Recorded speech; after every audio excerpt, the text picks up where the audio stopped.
I'm sure this was meant to be a bit of a warning of the times. Going back and watching this one now, it's actually quite depressing. The Green Death, classic Doctor Who review time. I had intended to have this out in November. That didn't happen. So we'll kick off December and there'll be another one later this month. It's holidays. It is a season where just stuff really piles up. I'm behind on a fair bit. I thought after getting the audio book edited, I finally would have some breathing room. That has not turned out to be the case. Dreams of Fire, available now on Audible. I'll plug that while I'm here.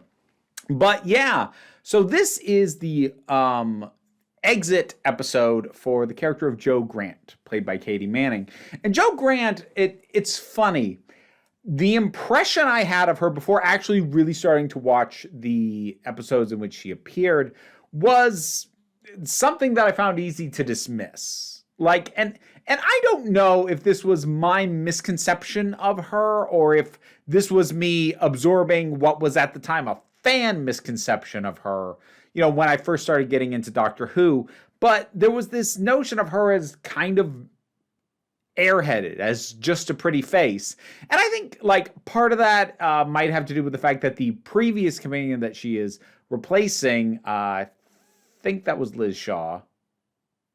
I might have that wrong, but whoever the previous companion one was very much designed to be closer to the Doctor's, intellectual level. She was a scientist. She knew her own stuff. Whereas Jo came in and, initially was kind of intended to, hold the beakers for the Doctor, and he would ask her to pass stuff. But the thing is, Katie Manning brought a lot to this part, and Jo is not an airhead. She's not educated at a university level. She's not a scientist, but she's not an idiot. She's actually pretty perceptive, and she can hold her own when the script thinks to allow her to do that. So I've really come to appreciate Jo as a character as time's gone on.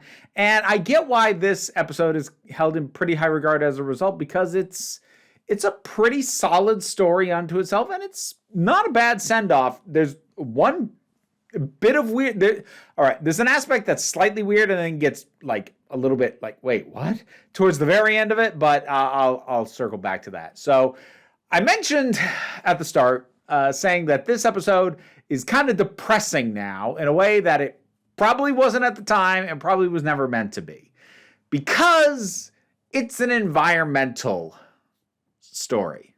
So first of all, it's woke to care about environment and pollution, but Doctor Who's been doing it since the third Doctor, so back the hell off.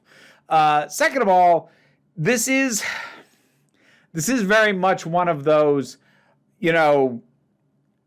it's a warning. It's a warning of what might happen if we're not careful. Of, what might happen if corporations overstep or run rampant. But it's got a certain amount of naivete to it, which is that, amongst other things, the corporation in question isn't just run by people. There's I get a little bit of a spoiler. I guess a bit of a spoiler. I'm just going to talk about this pretty openly. Just know that now. But you've got this computer that is actually one of the more interesting, evil computer things that I've seen Doctor Who, or really too much stuff from this era at all, starting to do evil computers. One of the more interesting takes on it. But the fact that there needs to be an evil computer and it can hypnotize people kind of shows what I mean when I say there's a little bit of naivete about this, because it kind of presumes that human beings, knowing that the thing they're doing is damaging to the planet and to the populace, they wouldn't keep doing it. So if they do, there must be something, puppeting them, pulling the strings. They're under something's influence. No. Watching this now and seeing characters, make these kind of assumptions if people understood the damage that would happen, they'd insist on stopping this, and they'd seek alternate fuel sources, alternate food sources that aren't as damaging. And,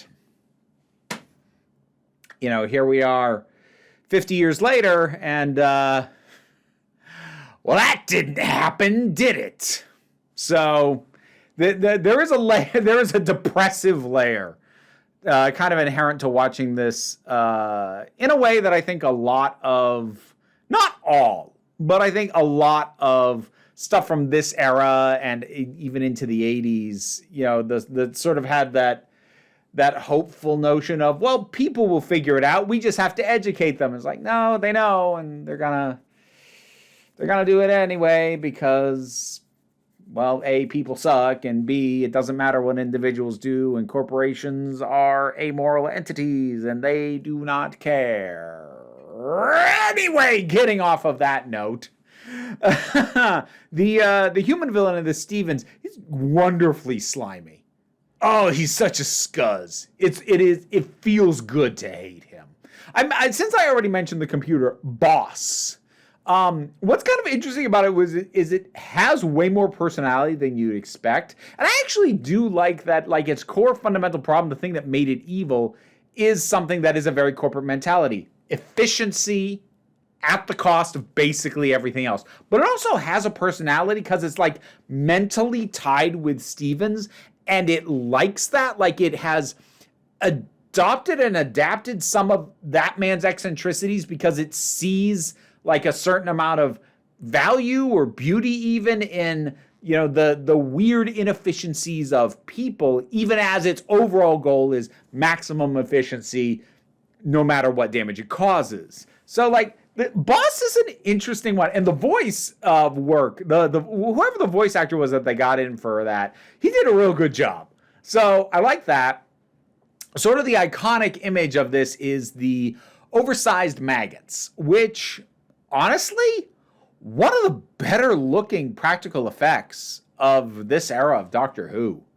Like, seriously, like, they are honestly good enough that they would have passed in a environmental disaster theatrically released film at the time. They are actually, like, I don't want to say like they're 100% convincing. No, they're not. You can tell, but like, that's a pretty dang good effect, especially on a TV budget. And even when they like have them composited on, it's like, it's not as obvious that it's not even green screen. It would have been blue screen back in the day. It's not so obvious that it's blue screened in. They look good. They move well. They're creepy and like, ugh. It is jarring when it cuts from these close-up shots of these shockingly good practical effects to then showing the Doctor and some unit soldiers driving with the worst blue screen behind them. There's a handful of shots where whenever they put people in front of this thing and use this effect, it's so bad. Same thing with the elevator that goes down into the mine. It looks so bad. And that would have given them the best shot. Like, it's dark, it's not brightly lit. That was your best shot to make it look good, and it still looks like trash. It's, like I said, it's kind of jarring. And also, as good as the maggots are, one of them, gets past the larval and pupa stage, and we actually get an oversized fly. That thing does not look very good at all. Maybe you should have stuck with the maggots. Like, I mean, I guess it's a natural escalation to have at least one of them go to a next form, but like, it was not much of a payoff for that. But I want to give credit where credit's due. The maggots look good and are unsettling. And honestly, the growing green infection effect, like, it's 70s TV cheese, but like, I also kind of like it. I kind of like that. So let's talk about the thing that I said is a little weird, and then it like gets a little weirder towards the end. So the way that they decided to have Jo exit was to have her get a love interest. Now, here's where I'll give this thing credit. This is a 6-episode serial, and we weren't quite yet in the era where almost everything is 4 episodes long, but 6 episodes that's enough. If this had been a 4-parter by some chance, Now I'm going to ask a question, and then 3/4 of the comments are going to be answering this question. Check to see if somebody's already answered it before leaving the same comment. Why am I bothering telling you that? That's going to lower engagement. I'll get fewer comments. Forget what I said. Anyway, the question I was going to ask, like, were there 4-parters during the Pertwee era? Because, like, my memory on this stuff is just bad. I know I've already said incorrect things about the Seventh Doctor's era, because I forget that, like, half them are 3-parters. And I, for some reason, I thought most of them were the standard 4. I don't know. I forget this stuff. Those kinds of details fade because in my mind, those kinds of details aren't especially important. But anyway, we do get enough time with this guy that he's not just like showing up like a chiseled jaw, like it's a Charles Atlas advertisement or something like, hey, I'm charming and handsome. Come away with me, fine lady. Now, it's nothing like that. But at the same time, it is a little bit odd to decide that the only way for her to stop traveling with the Doctor is to get her in a romantic relationship. And on the one hand, it's like, it's kind of okay. Like, they've got decent chemistry. She's actually, before she even meets him, because he's this sort of environmental professor, you know, trying to figure out ways to save the world. She's already passionate about what it is he's doing and his work in specific, even before she meets him. So, like, she has a reason to want to go with him and help in his cause, even aside from the romantic thing. So that helps. But then out of nowhere in the last episode, he asks her to marry him. I'm like, dude, you were like in a coma for like 20% of this thing. Really? It felt very sudden, and it even seemed sudden to Jo, because she was like, what? But like then she says yes, and like I think part of why this sits weird with me is, while it is played well, what I'm about to describe, I also don't love it, because there seems to be an overarching implication and a tone that seems to suggest, well, she has to be given a romantic interest because she and the Doctor are romantically entangled, or at least would like to be. And that's not super explicit, but that is an energy to the thing. And it feels like why they decided like Jo needs to be getting married, because especially after the engagement's announced and there's a big, you know, toast, and the Doctor leaves, it's very melancholy.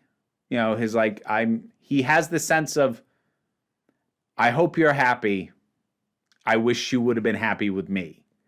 And again, that's not like a stated line or anything, but it is an energy to it. And Pertwee plays it well. And there's actually even some really nice shots, lingering shots of him, you know, driving Bessie away.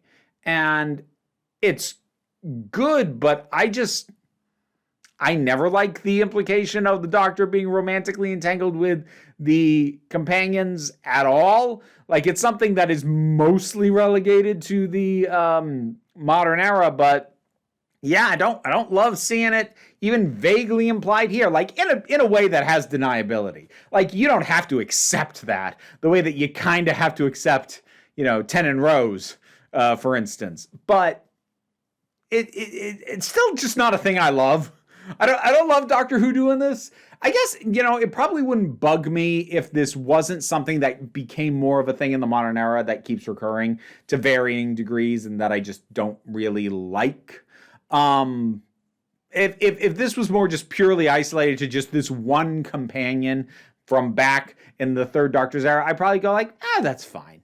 But I don't know. I guess the fact that it keeps circling back around weighs on me a little bit. But the chemistry and the sincerity of the departure, the sincerity of the emotions at the departure between Katie Manning and Jon Pertwee are really gorgeous. Like, these two work really well together, and you can feel that, like, they each feel the loss of bringing this partnership to an end. And it's well handled. And overall, like, I don't have too much to complain about. Most of the things that I'm pointing out are smaller, nitpicky stuff. This is a really solid story, truth be told. There's some weirdness to it. There's some oddities in it. There's, some visual jank, but also some visually striking stuff as well. It's a pretty good encapsulation. Like it works well as like this is what this era of Doctor Who was like. It actually works really well as if you want to sum up the post-master stretch of the Third Doctor's run. Yeah, this is a really good sort of, all in a nutshell kind of thing. Yeah, this was good. I liked it. The Green Death. What'd you think about it?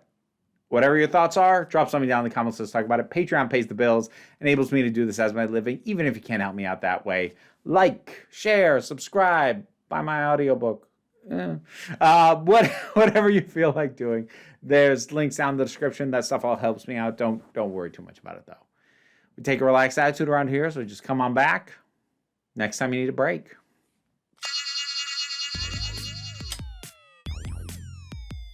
And now I'd like to thank my highest supporting patrons: Robin Moore, Goddess Elida, Welsh Wrestling Geeks, Oliver B., Melissa Pedersen, Movie Turtle, Ulrich Bogdan, Loki Eris, Melinda Walters, Auntie Kate 808, Becky Sparks, Renabi Likes the Poodle, Tracy Scrabbit, Ingrid Casperl, Dave Hall, Quite Bearish, Rosalind Bennett, Adam RDL Taylor, Pal Barabajoggle, Mira G, and Sir Didymus is my favorite. They're all calmer this time because they're eating papaya. Whatever works.